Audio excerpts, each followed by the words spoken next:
মই আজি বহুত আনন্দ অনুভৱ কৰিছোঁ আৰু আমি এই অঞ্চলৰ পৰা মই ইমানখিনি কৰিবলৈ সক্ষম হৈছোঁ আৰু আমাৰ স্কুলখনে আৰু মোৰ ঘৰত থকা মোৰ মা দেউতা ভাই ভণ্টি সকলোৱে মোক বহুত হেল্প কৰিছে আৰু এইখিনি পোৱাৰ পিছত মই সকলোকে ধন্যবাদ জ্ঞাপন কৰিব বিচাৰিছোঁ। সদ্যগৃহীত যিটো আমাৰ হাইস্কুল শিক্ষান্ত পৰীক্ষাত সেৱাই যিটো অসম ভিত্তিত ফলাফল ঘোষণা কৰিছে তাৰ ভিতৰত আমাৰ একদম পিছপৰা সংখ্যালঘু মাইনৰিটি অঞ্চলত আমাৰ বৰপানী জুৰিবাৰ ছিনিয়ৰ ছেকেণ্ডাৰী স্কুলৰ পৰা এজন ষ্টুডেণ্ট আমাৰ ডিষ্টিংশ্যন পালে 6টাত লেটাৰ, 3জনে ষ্টাৰ পালে, 11জনে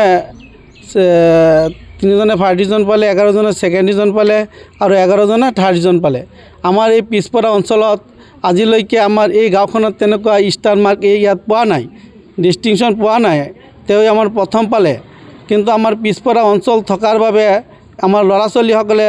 যিখিনি হাত লেবাৰ কৰিছে, আমাৰ জাতীয় বিদ্যালয়ৰ ছাৰ বাইদেউসকলে, অভিভাৱকসকলে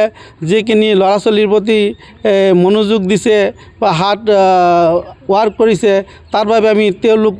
সকলোকে আন্তৰিক শুভেচ্ছা আৰু অভিনন্দন জনালোঁ আৰু